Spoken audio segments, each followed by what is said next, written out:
네, 여러분, 자, 그럼 이제 두 번째 수업 시작하도록 하겠습니다. 자, 방금 이야기를 한 것처럼 이제 우리가 한 번은 이제 민사소송에 관한 내용을 봤고요. 하나는 이제 형사소송에 관한 내용을 봤습니다. 지금부터는 그 공권력이 우리의 삶을 괴롭히는 형태를 한번 볼게요. 여러분, 제가 방금 공권력이라고 얘기를 했는데요. 우리가 어렸을 때 배웠었던 이 권력 분립에 따르면 공권력을 가지고 있는 주체는 총 세 군데가 있죠. 입법부와 행정부와 사법부가 있습니다. 그렇죠? 자, 그 중에서 먼저 사법부부터 한번 볼까요? 자, 우리가 친구한테 분명히 돈을 빌려줬는데요. 1심 재판부가 증거 조사를 제대로 하지 않는 바람에 패배를 했습니다. 1심 재판부가 잘못을 했어요. 자, 그러면 지금 사법부가 나의 권리를 침해하고 있는 거죠. 자, 그럴 때는 어떻게 다퉈야 됩니까? 1심이니까 이제 항소하고 상고하고 상고했는데도 확정이 되면은 좀 비상적인 구제 수단 여러분들 들어보신 적 있습니까? 재심이라는 걸 청구를 하게 됩니다. 자, 이런 식으로 사법부의 잘못된 판단은 우리가 상소심을 통해서 상급심을 통해서 다투도록 하고 있어요. 그래서 사법부의 잘못된 판단에 대해서는요, 다른 데 가는 게 아니라 사법부가 다시 한번 여기에 대해서 판단을 하도록 하고 있습니다. 그래서 말씀드린 것처럼 2심에 가는 게 항소, 3심에 가는 게 상고인 거고요. 원래는 판결이 확정되면은 더 이상 다툴 수가 없어요. 끝났습니다. 근데 여러분들 아시는 화성연쇄 살인 사건처럼 실제로 이제 그분이 이제 범인이 아닌데도 이제 유죄 확정 판결을 받고 이제 구속된 채로 살다가 나왔는데 나중에 이제 진범이 잡혔죠. 이춘재가 잡혔습니다. 그러면은 이제 이 사람은 다시 죄가 없음을 다시 재판을 해줘야 될 거잖아요. 그런 굉장히 예외적인 경우, 판결이 확정되었지만 이제 굉장히 예외적인 경우에 다시 심판하는 절차를 우리는 재심이라고 이야기를 합니다. 근데 이 재심이라는 건 당연히 쉽게 잘 인정되지는 않고요. 굉장히 비상적이고 예외적인 불복 절차입니다. 어쨌든 법원이 잘못한 것에 대해서는 이렇게 사법부에서 상급심을 통해서 다투도록 하고 있습니다. 자, 네 번째입니다. 이제는 행정부예요. 제가 서울에서 운전을 하고 있는데요. 음주운전을 해가지고 걸렸습니다. 그래서 서울지방경찰청장으로부터 운전면허 정지 처분을 받았습니다. 그런데요, 여러분, 우리 현행법에 따르면 혈중 알코올 농도가 0.03% 이상이면은 면허가 정지되고 0.08% 이상이면은 면허가 취소가 되거든요. 근데 저는 0.02밖에 술을 안 먹었습니다. 술을 마셨지만 음주운전이 아니란 말이야. 그런데 서울지방경찰청장이 저의 운전면허를 정지를 해버린 거예요. 정지 처분을 해버렸습니다. 자, 이런 단어 조금 이따가 몇 번 더 보게 될 건데요. 자, 이렇게 행정부가 내린 어떤 처분이라는 것에 대해서는 우리가 행정소송이라는 걸 제기할 수가 있어요. 행정소송. 자, 근데 이런 처분 같은 거, 뭐 운전면허 정지 처분, 영업 정지 처분, 뭐 이런 것들, 내지는 영업허가 취소 처분 이런 것들, 이런 처분들은 행정청이 우리보다 높은 우월적인 지위를 가지고 있음을 이용해서 우리한테 무언가 강압적으로 내리는 거잖아요. 그렇죠? 자, 그러니까 여러분, 우리가 예를 들어서 어릴 때 부모님이 있고 자식이 있는데 자녀가 부모님한테 대드는 걸 뭐라고 표현을 합니까? 저항한다 이런 표현을 하잖아요. 그렇죠? 저항한다, 반항한다 이런 표현을 쓰잖아요. 그러니까 이런 저항한다, 반항한다라는 표현은 뭔가 상하 관계가 있을 때 쓰는 게 저항, 반항이라는 표현입니다. 그러니까 마찬가지로 행정청이 우리보다 높은 지위에 있어요. 행정청이 우리보다 높은 지위에 있음을 이용해서 우리에게 일방적으로 무언가를 강요할 때 그 행정청의 행정처분, 이걸 행정처분이라고도 합니다. 앞에다가 행정이라는 단어를 붙여가지고 행정처분에 대해서 우리가 불복할 수 있는 방법은 행정소송. 그 중에서도 뭐라고 부르면은요, 저항하고 고발하는 소송, 항고소송이라고 부릅니다. 항고소송. 여러분, 여기서 말하는 항고소송은 아까 전에 여기서 봤었던 항고라는 의미랑 전혀 다릅니다. 그 재판의 불복 방법으로서의 항고와 지금 행정소송의 종류 중에 하나인 항고소송은 전혀 다른 이름이에요. 자, 어쨌든 이런 행정처분을 받은 경우에는 행정소송 중에서 항고소송을 제기를 하게 될 거고요. 대표적으로는 이 운전면허 정지 처분을 취소해달라고 구하는 소송을 많이 진행을 하게 됩니다. 그래서 이거를 행정소송 내지는 항고소송 내지는 취소소송이라고 불러요. 자, 이렇게 행정부가 잘못된 처분을 내렸을 때 우리가 다투는 방법은요, 행정소송을 제기를 하게 되는 겁니다. 우리나라에는 서울의 행정법원이 있는데요. 서울의 행정법원은 저기 양재역에 가면은 하나가 있습니다. 그러니까 거기 가서 이제 행정소송을 제기를 하는 거예요. 자, 이렇게 사법부와 행정부가 잘못 내렸을 때 어떻게 불복하는지를 우리가 방금 봤습니다. 자, 이제 5번째입니다. 자, 국회가 법을 만들었습니다. 형법을 만들었는데요. 그 형법에 예전에는 간통죄라는 죄가 있었죠. 혼인한 사람이 배우자가 아닌 다른 사람과 성관계를 하게 되면 그것을 간통으로 규정을 했었습니다. 자, 그래서 이제 갑이라는 사람이 혼인을 했는데 혼인을 한 상태에서 다른 사람과 성관계를 가진 거예요. 자, 그러니까 간통죄로 기소가 되었습니다. 그 사람이 형사재판을 받고 있는데요. 생각하면 생각할수록 좀 억울해요. 아니, 국가가 왜 나의 은밀한 사생활, 은밀한 나의 성적 생활까지 개입하는지 모르겠다라는 생각이 든 거죠. 그래서 이 간통죄를 규정한 형법 조항이 나의 사생활을 침해한다라고 생각을 합니다. 자, 이거는 뭡니까, 여러분? 국회가 만든 법이죠. 입법부가 만든 법입니다. 입법부가 만든 법에 대해서 우리가 어떻게 다툴 수가 있을까? 자, 여러분 보시는 것처럼 그 이 법률에 대해서는요, 우리가 달리 다툴 수 있는 방법이 없습니다. 달리 다툴 수 있는 방법이 없어요. 그렇기 때문에 이런 법률에 대해서 우리가 이 법률에 대해서 잘못된 것을 판단해 주십시오라고 요구하면서 찾아가는 곳이 바로 헌법재판소입니다. 헌법재판소. 자, 헌법재판소는 우리가 이렇게 표현을 합니다. 국민의 최후의 권리구제수단이다. 국민의 최후의 권리구제수단이다. 헌법이라는 건 결국 국민의 기본권이 담겨 있는 내용이기 때문에 이 헌법재판소가 하는 일은요, 국민의 기본권을 보장하는 일을 합니다. 그런데 이 국민의 기본권이 침해당했을 때 다른 구제 절차가 있으면은 그 구제 절차를 거치면 되겠지만 다른 구제 절차가 없는 경우에는 언제나 최종적으로 헌법재판소가 이를 도와주도록 하고 있어요. 그래서 이런 방금 봤던 것처럼 법률 조항이 나의 기본권, 나의 권리를 침해한다고 주장할 때는 그때는 헌법재판소에 가는 겁니다. 자, 그러니까 여러분 아까 재판에 대해서는 어디로 갔어야 됩니까? 이거는 상소를 했어야 됐고요. 행정처분에 대해서는 어디에 갔어야 됐습니까? 행정법원에 갔어야 됐지. 행정법원. 그러니까 우리나라에는 법원이 있고 헌법재판소가 있거든요.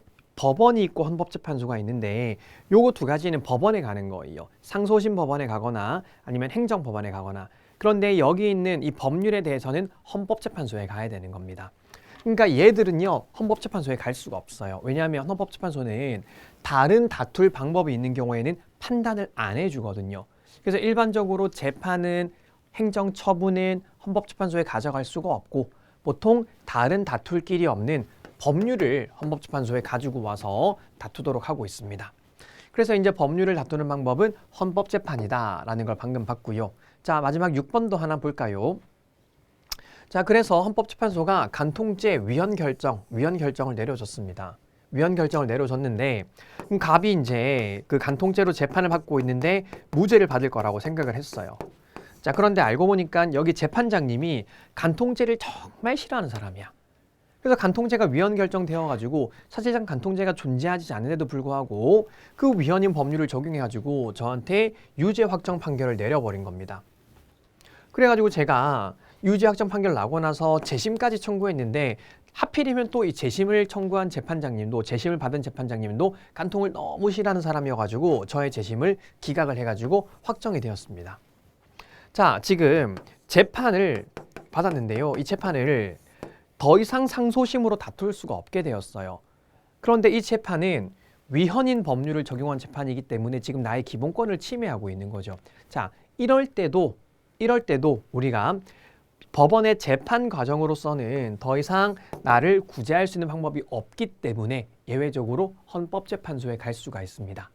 자, 이런 것처럼 여러분 결국 우리 공권력의 행사, 입법부와 행정부와 사법부 이런 공권력의 행사가 있는데 이 공권력의 행사가 이들이 휘두르는 공권력의 행사가 국민의 권리를 침해하는 경우들이 있단 말이죠. 그런데 그 국민의 권리를 침해할 때 이걸 구제받을 수 있는 방법이 각각 규정되어 있습니다. 사법부라면은 상소심으로, 행정부 간 처분이라면 행정소송으로. 그런데 다른 다툴 방법이 없는 경우에는요, 언제든지 우리의 기본권을 보호받기 위해서 헌법재판소에 갈 수가 있습니다. 그래서 우리는 이런 공권력의 행사들이 국민의 기본권을 건드리고 있을 때 그 국민의 기본권이 침해되었는지 안 되었는지를 판단하는 과정들을 다 이 기본권 파트에서 배우게 될 겁니다. 자, 그러면 이제 우리가 배우게 되는 헌법이 뭔지에 대해서 잠깐 좀 이야기를 해보죠. 헌법이란 국가의 통치 조직과 통치 작용의 기본 원리, 그리고 국민의 기본권을 보장하는 근본 규범입니다. 여러분, 원래 헌법은 자, 이렇게 그 나라의 통치 조직과 통치 작용을 담고 있는 것으로 출발을 했습니다. 그러니까 조선시대에도 헌법이 있었고요. 그죠? 이제 뭐 북한에도 당연히 이제 이런 의미에서 헌법은 있습니다. 나라의 구조를 어떻게 할지. 그러니까 예를 들면 우리 헌법에는 이제 입법부다, 행정부다, 사법부다 이런 식으로 통치 조직을 나누어 놓고요. 그 다음에 통치 작용의 기본 원리, 뭐 주권이 누구에게 있는지, 민주주의인지, 법치국가인지 이런 것들이 이제 헌법에 담아두고 있습니다. 자, 그런데 헌법에서는 원래 이런 국가의 조직만 담아두고 있다가 이제 시민들이 시민혁명을 일으킨 거예요. 이런 군주나 왕의 시대에는요, 사람이 다스리는 인치 시대였습니다. 그러다 보니까 군주나 왕이 기분이 좋으면은 국민들한테 뭔가 좀 봐주고, 기분이 나쁘면은 국민들을 막 사형도 초하고 세금도 엄청 부과하고 이런 일들이 생기는 거예요. 그래서 이제 시민들이 혁명을 일으켜가지고 야, 우리의 권리를 보장해달라라고 요구를 하게 됩니다. 그래서 이제 헌법에는 국민의 가장 기본이 되는 권리, 기본권이라는 게 담기게 됩니다. 이 기본권이라는 거는요, 헌법상 보장된 권리를 우리는 기본권이라고 해요. 헌법상 보장된 권리를 기본권이라고 이야기를 합니다. 자, 그러면은 이 헌법의 의미는 또 형식적 의미의 헌법과 실질적 의미의 헌법이라는 게 있다고 하는데요. 형식적 의미의 헌법은 말 그대로 그냥 헌법 전 그 자체를 얘기하는 겁니다. 우리 헌법에는요, 130개의 조문이 있습니다. 130조까지 헌법이 있는데 이 헌법전에 담겨 있는 것들은 전부 다 헌법인 거예요. 그러니까 그 내용이 뭔지는 묻지 않아. 그냥 헌법이라는 이름을 가지고만 있으면 헌법인 겁니다. 자, 이에 반해서 실질적 의미의 헌법은 알맹이를 보는 거예요. 형식적 의미는 그냥 껍데기만 보는 거라면 실질적 의미의 헌법은 내용을 봐야 돼. 내용을 보니까 이 내용이 국가의 통치 조직이네, 국가의 통치 작용의 기본 원리네, 내지는 국민의 기본권이네, 그럼 이건 실질적 의미의 헌법이라고 이야기를 합니다. 즉, 형식과 관계없이 헌법적인 내용들을 담고 있는 것이라면 다 실질적 의미의 헌법이라고 부르는 거예요. 예를 들면 여러분, 그 스위스 헌법에는 이런 내용이 있습니다. 스위스 헌법에는 그 가축을 도살할 때 반드시 마취를 하고 도살을 해야 된다는 조항이 있습니다. 스위스의 가축 도살 조항이 있는데요. 헌법에 있습니다. 자, 첫 번째, 얘는 형식적 의미의 헌법은 맞습니까? 맞죠. 왜냐하면 헌법에 담겨져 있다니까. 그러니까 껍데기, 헌법전이라는 그 법전을 쫙 펼치면은 도살 조항이 딱 나와 있어요. 그러니까 얘는 형식적 의미의 헌법은 맞아. 근데 그 도살 조항이 실질적 의미의 헌법입니까? 가축 도살하는 게 국가의 통치 조직이에요? 통치 작용입니까? 국민의 기본권입니까? 전혀 그렇지 않죠. 그러니까 이 도살 조항은 실질적 의미의 헌법이라고 할 수는 없는 겁니다. 자, 간단합니다. 뭐 시험에 거의 안 나옵니다. 형식적 의미의 헌법은 껍데기를 보고 헌법전에 담겨 있으면 다 형식적 의미의 헌법이고, 실질적 의미의 헌법은 알맹이를 보고 이런 헌법적 내용을 담고 있으면 전부 다 실질적 의미의 헌법이다라고 부릅니다.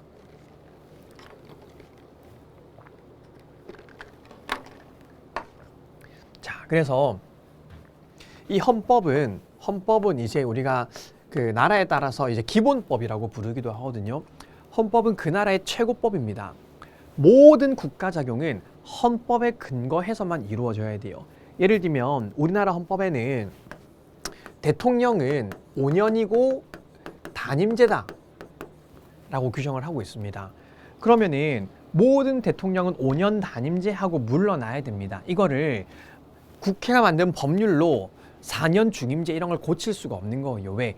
헌법이 가장 위니까 헌법에 위반되는 공권력의 행사들은 결코 허용될 수가 없습니다. 그렇기 때문에 만약에 이걸 바꾸고 싶으면은요, 헌법을 고쳐야 되는 거예요. 헌법을 고치지 않고서는 이 헌법의 내용들을 절대 바꿀 수 없고 헌법에 반하는 행동들을 해서는 절대 안 되는 겁니다. 그래서 모든 국민들도 모든 국가기관도 헌법을 존중하고 준수해야 됩니다. 그러니까 지금 여러분들이 경찰이 되실 여러분들이 이 헌법을 배우는 이유는요. 여러분들도 이제 공권력의 주체가 되실 건데 그 공권력의 주체가 되었을 때 헌법을 존중하면서 국민의 기본권을 침해하지 않도록 하는 걸 배우기 위해서 이 헌법이라는 과목을 배우게 되는 겁니다. 자, 그래서 이 헌법을 준수하면서 국회는 법률을 만들어야 되고요. 이 국회가 만든 법률, 자, 시민혁명의 결과물이 이겁니다. 시민혁명을 한 이제 시민들이 요구를 한 게 이겁니다. 우리가 더 이상 사람이 다스리는 게 아니라 이제는 우리가 뽑은 대표자에 의하여 만들어진 법이 다스리는 나라가 되게 해달라. 그래서 우리가 대표자를 뽑고 그 대표자에 의해서 법을 만들고 그 법만이 우리의 삶을 지배를 하는 겁니다. 자, 그래서 이제 국회가 법률을 만들게 되는데 국회가 만드는 걸 우리는 법률이라고 얘기를 해요. 법률. 그러니까 뭐 예를 들어서 건축법, 형법, 그러니까 실제로는 무슨 법으로 끝나지. 민법, 그렇죠? 이런 식으로 법으로 끝나는데 국회가 만드는 걸 법률이라고 합니다. 이 법률은 헌법의 범위 내에서만 법률을 만들어야 되고요. 그 다음에 국회가 모든 내용들을 빠짐없이 다 법률로 정할 수 없기 때문에 이거를 행정부한테 넘기기도 합니다. 행정부가 만드는 법을 우리는 행정부가 입법을 한다는 의미에서 행정입법이라고 부르는데 그 종류에는 법규명령이라는 것과 행정규칙이라는 게 있어요. 자, 헌법 밑에 법률이 있고요. 법률 밑에 이렇게 두 가지의 행정입법이 있습니다. 행정부가 만드는 입법인 거죠. 행정부가 만드는 입법 중에서 자, 법규명령이라는 게 있고 행정규칙이라는 게 있습니다. 여러분, 그 법규성이라는 게 뭐냐면요. 너와 나의 삶을 구속하는 걸 법규성이라고 합니다. 여러분의 삶도 구속하고 국가기관도 구속하기 때문에 누구든지 그걸 지켜야 되는 걸 법규성이 있다라고 이야기를 해요.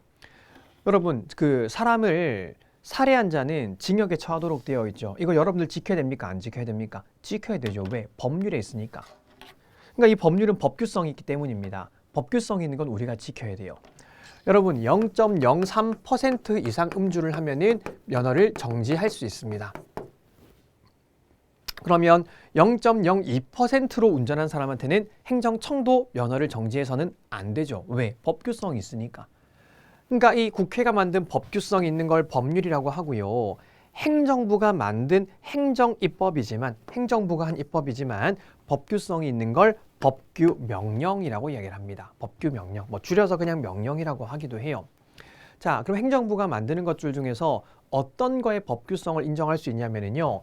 대통령이 만드는 행정입법이 있습니다. 대통령령이라고 하고요. 총리가 만드는 행정입법이 있습니다. 총리령이라고 합니다.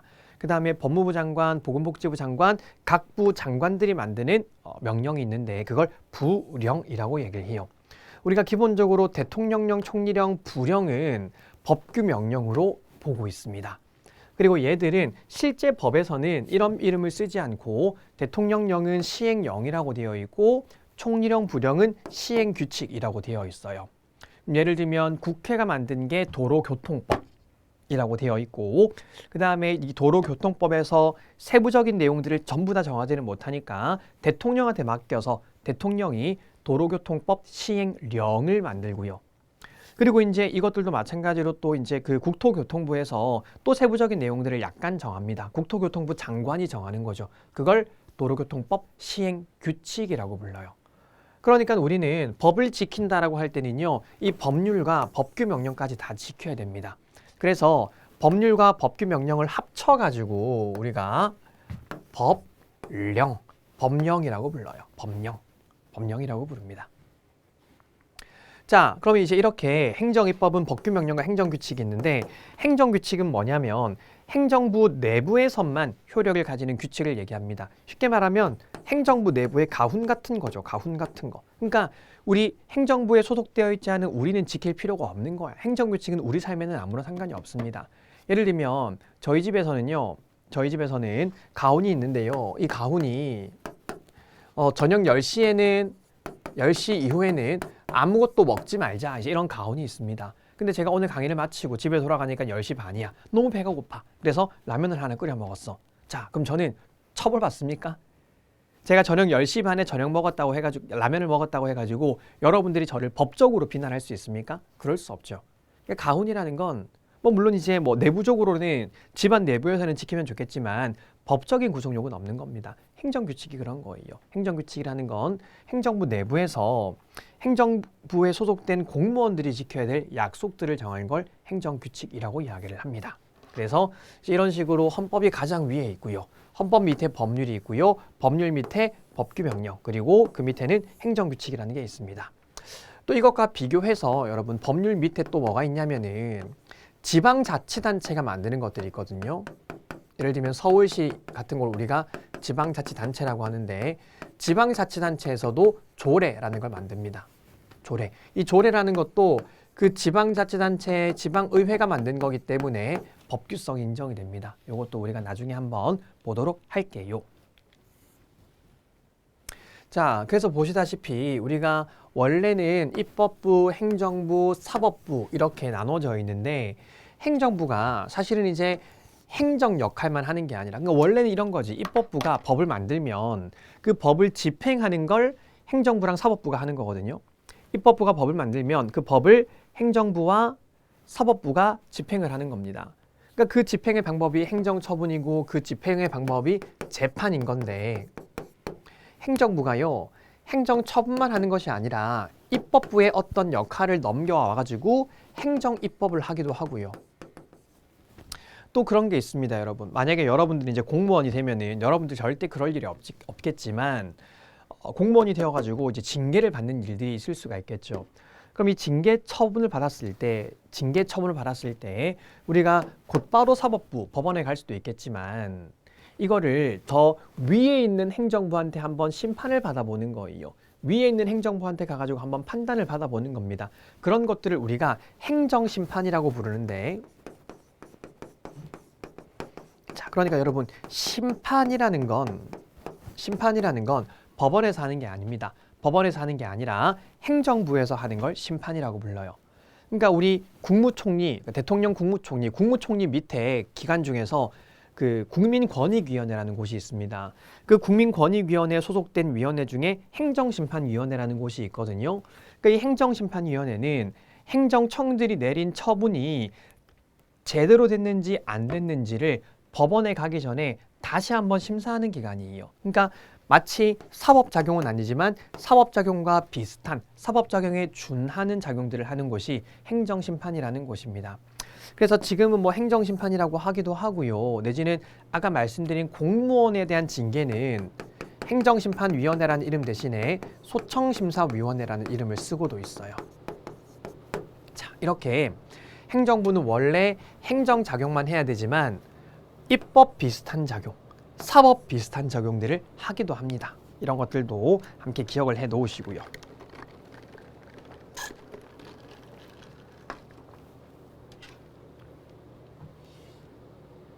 자, 그럼 이제 법조항이 있는 법을 여러분들한테 좀 말씀을 드려볼게요. 지금 제가 여기에 법조항을 쭉 적어두었는데요. 자, 법조항은 어떻게 읽냐면요. 자, 이 헌법재판소 법, 여기 보면 시행하는 날짜와 개정된 날짜가 나와 있고요. 이런 것들 여러분들 중요하지 않습니다. 자, 제4장 특별심판 절차, 제4절 권한쟁의 심판. 자, 이제부터 여기서부터 여러분들이 읽어내야 되는데요. 자, 먼저는 뭐라고 되어 있습니까? 제62조라고 되어 있죠. 62조. 그렇죠? 그 다음에 밑에 있는 동그라미 1을요, 우리는 항이라고 했습니다. 1항. 62조 제1항.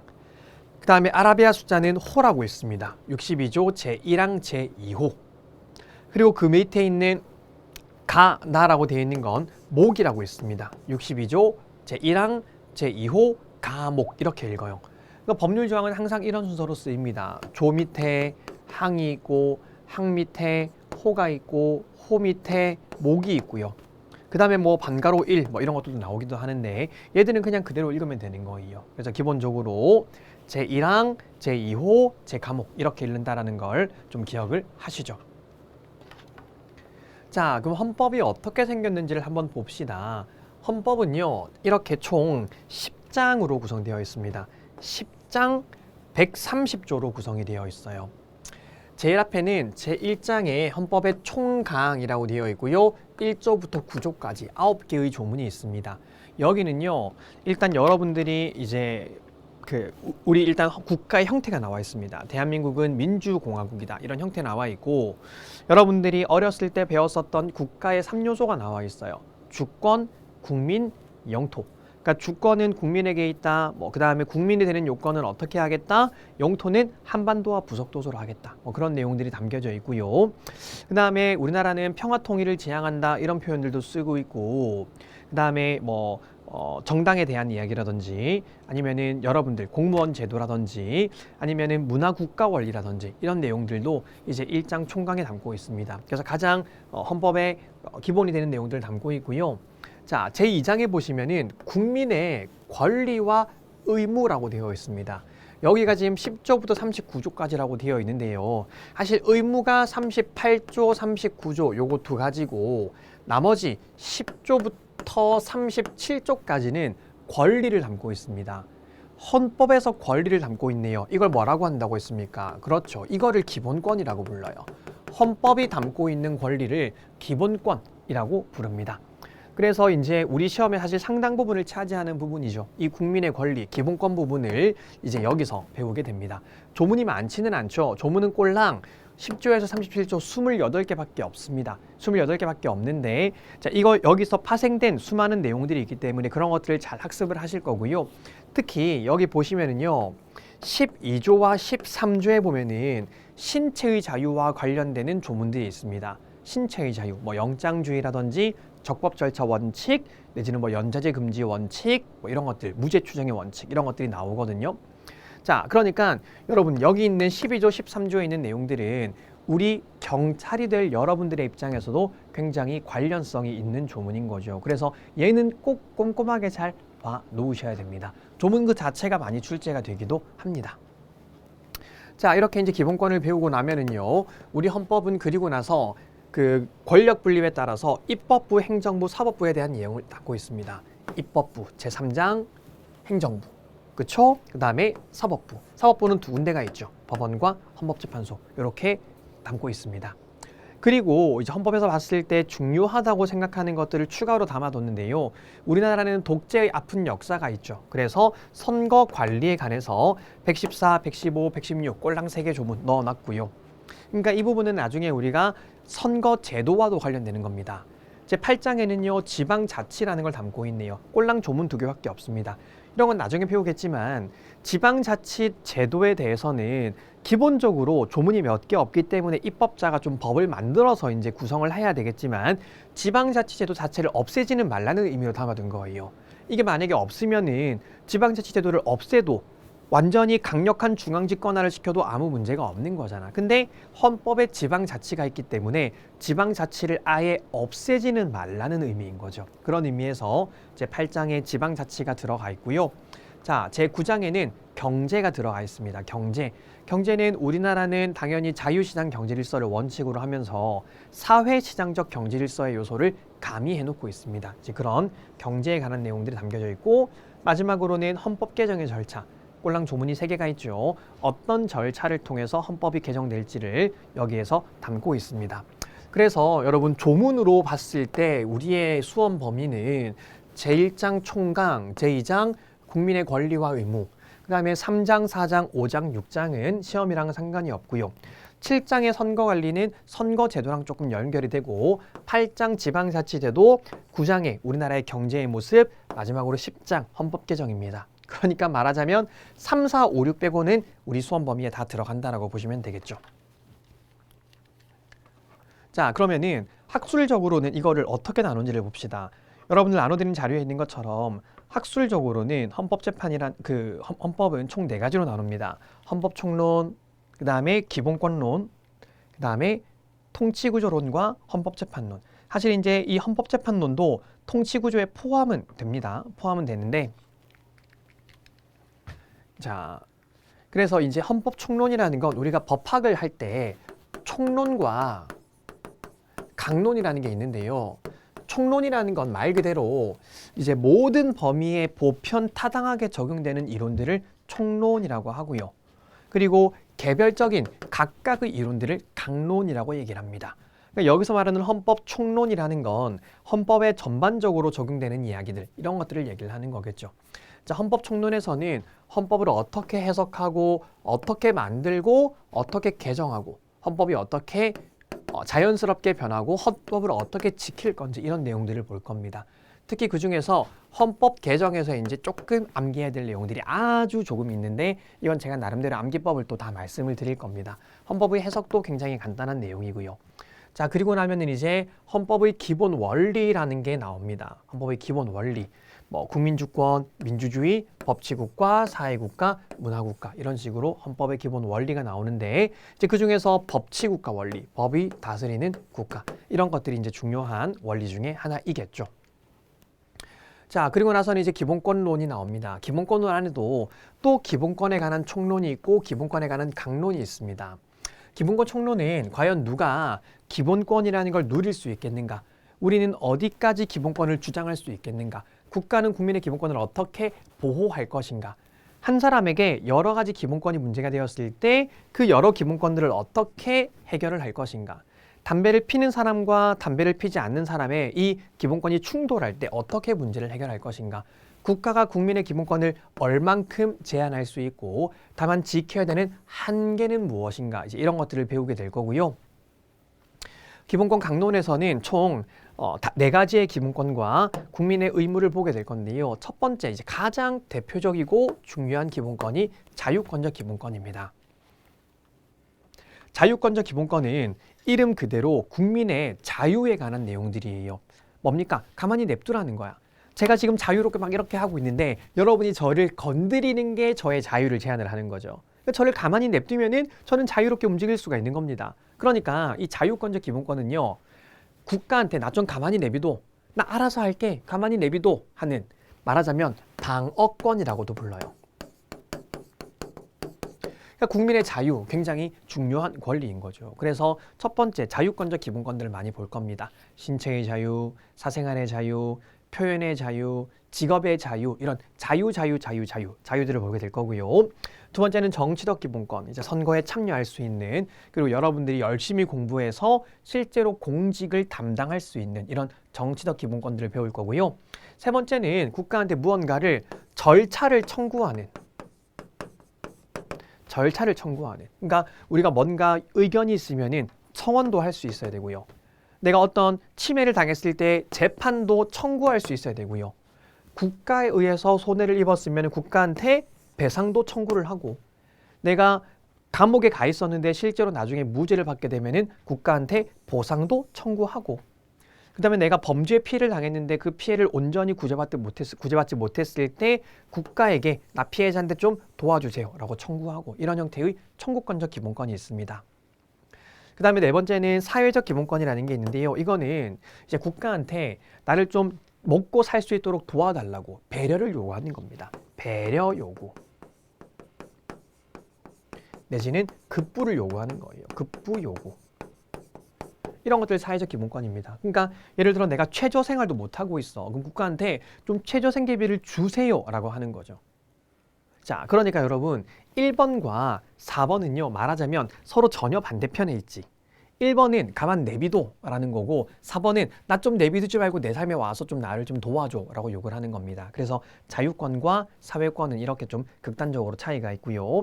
다섯 번째는 마지막으로 국민들이 지켜야 되는 기본적인 의무. 중요한 내용들은 많이 없습니다. 여러분들 잘 알고 계시는 납세의 의무, 국방의 의무, 그다음에 근로의 의무, 교육의 의무 이런 것들을 여기서 가볍게 보는 겁니다. 자, 그리고 나서 이제 통치구조론과 헌법재판론이 있는데요. 이 통치구조론 부분은 자, 여기 일단 이 부분은 우리 시험 범위가 아니죠. 우리 시험 범위가 아니고 근데 여기 지금 제가 이렇게 제도에 관한 내용을 4가지를 잡아뒀는데 여기는 우리 시험 범위에 해당합니다. 그러니까 이거는 교수님들에 따라서 통치구조에 넣기도 하고 헌법 총론에 넣기도 하는데 어쨌든 우리 시험 범위상으로는 헌법 총론에 들어가는 내용이라고 보시면 될 것 같아요. 그래서 정당과 선거와 공무원과 지방자치제도 이런 내용들은 시험 범위에 포함이 된다라고 보시면 될 것 같아요. 자, 마지막으로 헌법재판소가 내리는 헌법재판의 종류가 총 6가지가 있습니다. 헌법재판소가 내리는 재판의 종류가 6가지가 있는데요. 첫 번째는 법률이 헌법에 위반되는지 아닌지에 관한 심판을 하는 위헌법률 심판이라는 게 있고요. 그 다음에 고위공직자를 그 고위공직에서 끌어내리는 탄핵 심판이라는 것도 하고요. 어떤 정당이 있는데 그 정당이 우리 민주주의를 파괴할 때 그 정당에 강제로 해산을 시켜버리는 정당해산 심판이라는 것도 있습니다. 그 다음에 이 권한이라는 건 자, 여기 어디다 맞췄을까? 조금만 뒤로 가면은요. 너무 뒤로 왔네. 자, 아이고야. 너무 뒤로 갔네요. 자, 여기 제가 넣어놨는데 자, 권한이라는 게 뭐냐면 자, 우리가 지금 얘기하고 있는 권리라는 건 쉽게 말하면은요, 국민들이 가지는 힘이라고 생각하시면 됩니다. 여러분들이 가지고 있는 기본권, 헌법상 권리를 기본권이라고 하죠. 헌법상 권리. 그리고 기본권은 아니지만 법률로 인정되는 권리 같은 것도 있거든요. 법률상 권리. 물론 이 법률상 권리는 기본권은 아니에요. 기본권은 아닙니다. 자, 이런 것들 이제 국민들이 가지는 것들 권리라고 이야기를 합니다. 여러분들의 신체의 자유, 직업의 자유, 사생활의 분밀과 자유 이런 것들 권리라고 하고요. 권한이라는 건 공권력의 주체가 가지는 힘을 권한이라고 합니다. 예를 들면 행정부가 우리한테 세금을 부과하는 권한, 행정부가 우리한테 그 국가가 우리한테 형벌을 부과하는 권한, 이런 것들을 권한이라고 이야기를 해요. 자, 다시 앞으로 열심히 돌아갑니다. 다 왔다. 자, 그래서 그럼 이 권한쟁의 심판이라는 건 결국 뭐겠습니까? 국가기관끼리 권한 다툼이 있는 거야. 국가기관끼리 이게 네 권한이니 내 권한이니 네가 내 권한을 침해했니 말았니 다투는 걸 권한쟁의 심판이라고 이야기를 합니다. 이게 이제 4번째 헌법재판의 종류이고요. 그 다음에 5번째 헌법재판의 종류는 제가 이름을 똑같이 적어놨죠. 이름은 똑같지만 2가지 종류가 있는데 어쨌든 이제 국민의 기본권이 침해당했을 때 기본권 침해를 구제하는 헌법소원이라는 게 있습니다.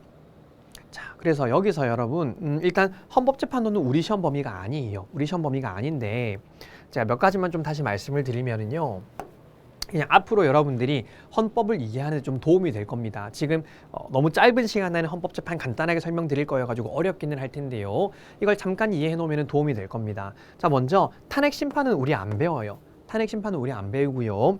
정당해산 심판은 나중에 정당제도 배울 때 배울 겁니다. 권한쟁의 심판도 우리 안 배워요. 이 권한쟁의 심판은 말씀드린 것처럼 국가기관끼리 권한 싸우는 거라고 생각을 하시면 되겠습니다. 자, 그러면 이제 우리가 조금 구별하려고 하는 게 이 위헌법률 심판이라는 것과 헌법소원 심판이라는 거.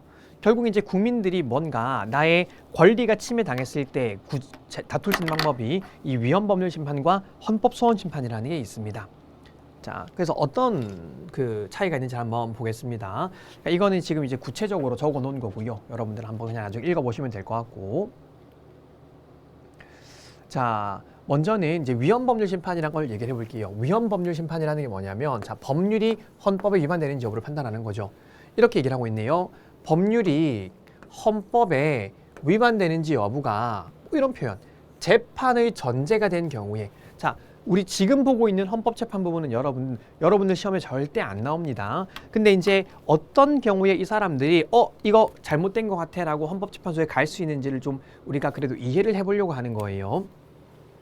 법률이 헌법 위반되는지 여부가 재판의 전제가 된 경우에 법원이, 당해 사건을 담당하는 법원이 헌법재판소에다가 이거 위헌인지 여부를 판단해 주세요라고 올리는 거. 그러니까 제청한다라는 건 올리는 걸 얘기합니다. 법원이 올리는 걸 위헌법률 심판이라고 이야기를 합니다. 자, 예를 들어서 이런 겁니다. 피고인이 지금 간통죄로 재판을 받고 있어요. 재판을 받고 있는데 그 재판 도중에 생각해 보니까 이 재판에 적용되고 있는 간통죄 조항, 형법 조항이 잘못되었다고 생각을 하는 거야. 그러면 피고인은 법원에다가 재판장님 이거 법률이 위헌인 것 같은데 헌법재판소에 심판받아 볼 수 있도록 재판장님이 제청을 해주시면 안 될까요? 라고 신청을 하는 거죠. 그럼 재판장님도 생각을 해보다가 그래 간통죄는 문제가 있는 것 같아. 일단 헌법재판소 판단을 받아보자 라고 위헌법률 심판을 헌법재판소에다가 올리는 겁니다. 제청을 하는 거예요. 그럼 헌법재판소가 여기에 대해서 위헌법률 심판을 하는 거죠. 자, 이걸 위헌법률 심판이라고 합니다. 보시다시피 아무 때나 청구하는 게 아니에요. 지금 피고인의 재판이 진행 중이죠. 재판의 전제가 되어 있죠. 그런 표현이 나와 있네요.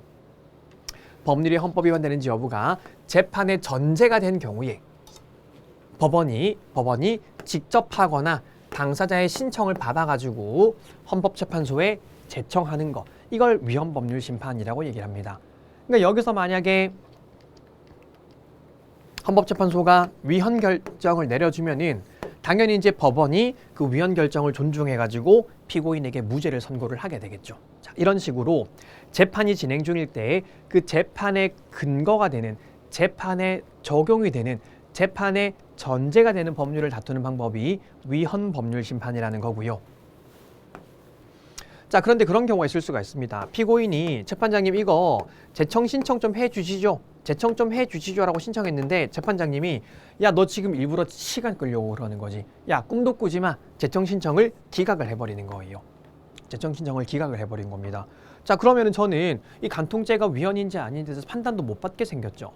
자, 그랬을 때 우리 헌법재판소법 68조 2항에서는 이렇게 얘기를 하고 있습니다. 법률의 위헌 여부 심판의 재청 신청이 기각되었을 때는, 뺀지 먹었을 때에는 그 신청을 한 당사자는 헌법재판소에 헌법소원을 직접 청구할 수 있대요. 헌법소원을 직접 청구할 수 있대요. 대신에 이 헌법소원 심판 여부는요, 재청 신청 기각을 받고 나서 30일 안에는 청구를 해야 됩니다. 그래서 여기서 지금 말하는 이 헌법소원 심판은 우리는 위헌법률 심판형 헌법소원 내지는 위헌심사형 헌법소원, 그러니까 사실상 얘 거쳤다가 안 됐을 때 하는 거기 때문에 위헌법률 심판형 위헌심사형 헌법소원 심판이라고 이야기를 합니다. 자, 그래서 그림을 보시면은요, 자, 피고인이 위헌법률 심판 재청 신청을 했는데 법원이 기각을 했어. 기각을 하면은 이제 피고인이 직접 68조 헌재법 68조 2항에 따라서 위헌심사형 헌법소원 심판을 청구를 하게 되는 겁니다. 그러니까 이런 위헌법률 심판, 위헌심사형 헌법소원 심판 이런 것들은 다 재판에 전제가 되고 있는 법률이 잘못되었을 때 법원이 직접 올려주면은 위헌법률 심판이 되는 거고, 법원이 안 올려주는 바람에 내가 직접 청구를 하게 되면은 그것은 위헌심사형 헌법소원 심판이 되는 겁니다. 자, 그러니까 지금 방금 말씀드린 게 여러분 이게 이 위헌법률 심판과 밑에 있는 밥원에 있는 헌법소원 심판이었어요. 자, 이제는 원래의 모습의 헌법소원 심판을 보겠습니다. 자, 헌법소원 심판이라는 건 언제 청구하냐면은요, 헌재법 68조 1항을 보면은, 잠시만요, 물 한 잔만 마시겠습니다.